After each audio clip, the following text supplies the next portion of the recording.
Alright, guys.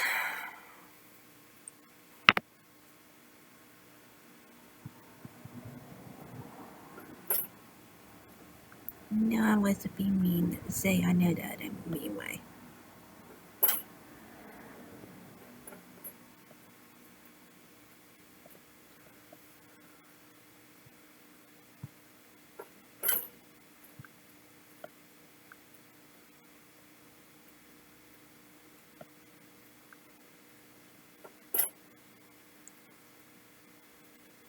Let's do adult reaction to children who commit murder. Is that your boyfriend? It's my therapist. Did you just talk about me the whole time? Yeah, basically. Just doing the best that I can. Look at you two getting along. Okay, you just made it weird. Freeform single drunk female now streaming. New episodes Fridays. I don't watch Hulu anymore. I have Netflix now.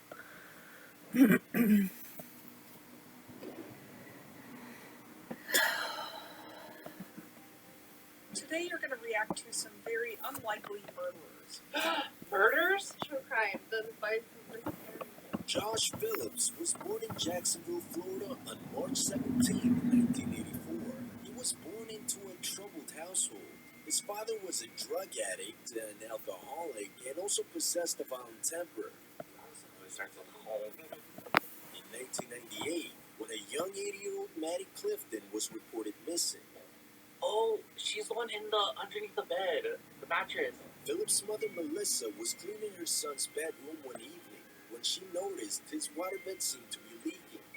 After inspecting it, she was horrified to find that underneath the bed lay the corpse of the missing child. He just slapped on As her. told by Josh, the little girl had come over his place one evening. Yeah, they're like neighbors or something, right? Like they all know each other. They decided to play a game of batting.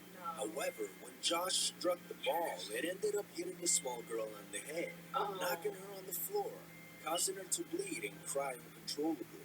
In a panic and fear of what his violent father would do to him for hurting the child and having her over when he was not allowed to have any company when no one was home, he immediately dragged the small child into his house and began choking her with a telephone wire until she ceased to cry.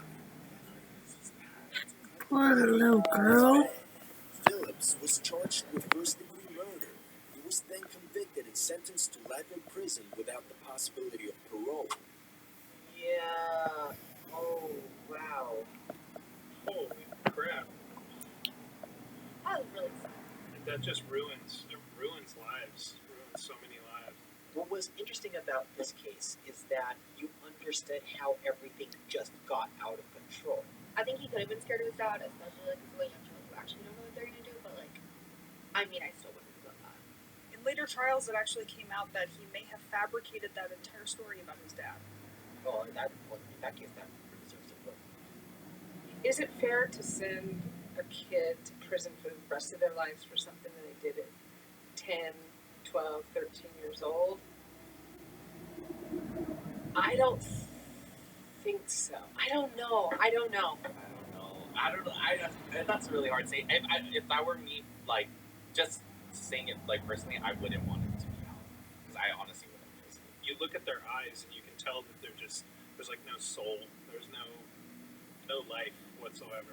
What drives a child to kill another child? That's the heart-wrenching question being asked in a tiny New York village, where a jury today began considering the case of a 14-year-old boy on trial for murder. His victim, a 4-year-old boy. The only thing more shocking than the crime was the identity of the killer. I've seen this case before. A freckle-faced redhead named... Is this happened when I was born? Oh, I remember this kid. Eric enticed him into a wooded area that's adjacent. Yeah, because it wasn't 93 since I was a baby. Killed Eric. I just thought of it. Choking him as well as trauma to his head and body. Oh yeah, this one was really disturbing. Oh, that poor mom. There's like Why you kill 4-year-old boy? He's just so dead behind those. Oh my god. That is awful. His poor mother. I mean, the guilt that that she has to be living with right now.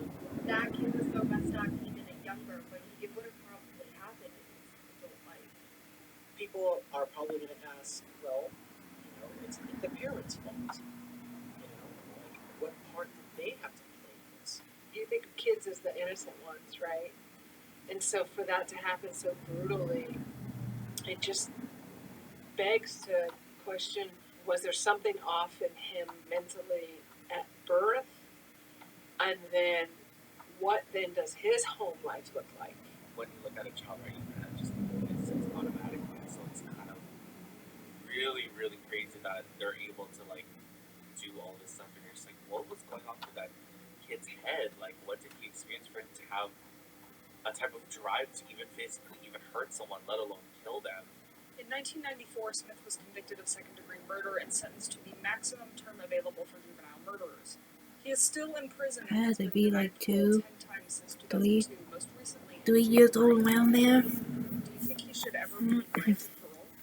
You know, the thing, in a word, no. Not until a psychiatric evaluation and demonstration of behavior that allows him, that shows that he can readjust to society. This wasn't kids who got into a fight and one got so mad, hit him with a bat, and then, I mean, this was lured him away, strangled him, dropped the rock. I don't think it's safe for that person to get out of jail, ever. It makes me wonder, for kids like that, can they be saved? Can they be worked with? On May 25th, 1968, the body of 4-year-old Martin Brown was found dead from asphyxiation in an abandoned home in a rough neighborhood of Newcastle. 2 months later, another toddler was found asphyxiated on Newcastle wasteland. This time, it was 3-year-old Brian Hall. The police knew they had a serial killer on their hands and launched a large-scale investigation that involved interviewing 1,200 children. 2 of the children interviewed were of interest to the police due to the answers they gave being suspicious. The 2 girls were 11 and 13-year-old Mary Bell and Norma Bell, who, although they shared a surname, were unrelated beyond friendship. The girls eventually broke down during interrogation and turned on each other. They always do that. They always slip. They always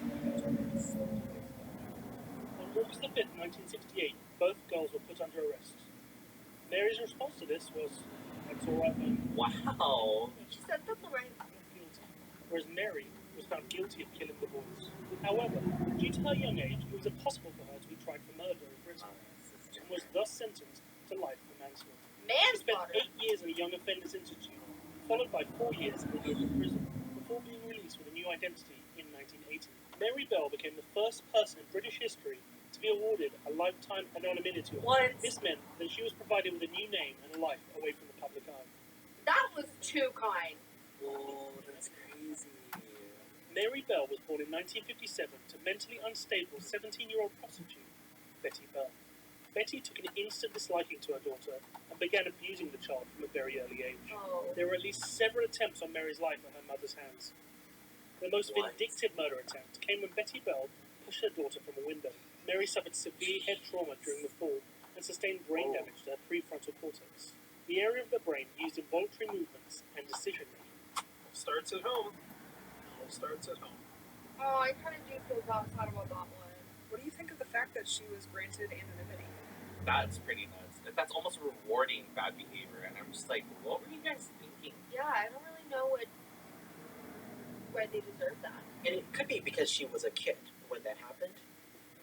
So I guess that makes sense. I just don't like it. So you saw some pretty disturbing cases today involving heinous crimes committed by children.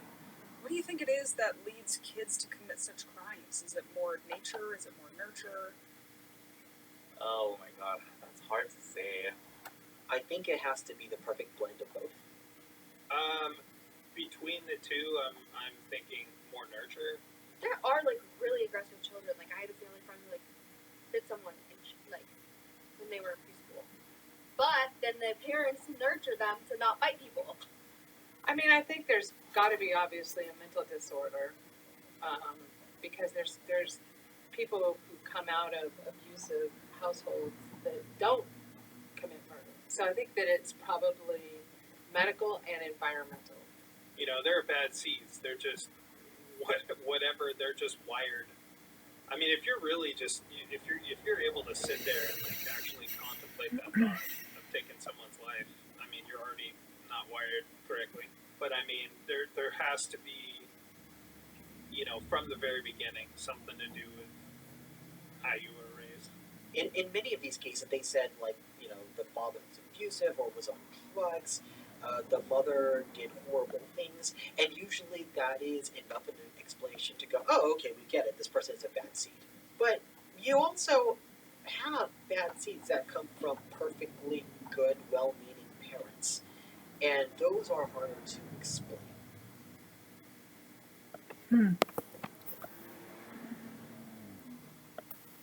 Alright guys, I will see you in my last video, so I see you then.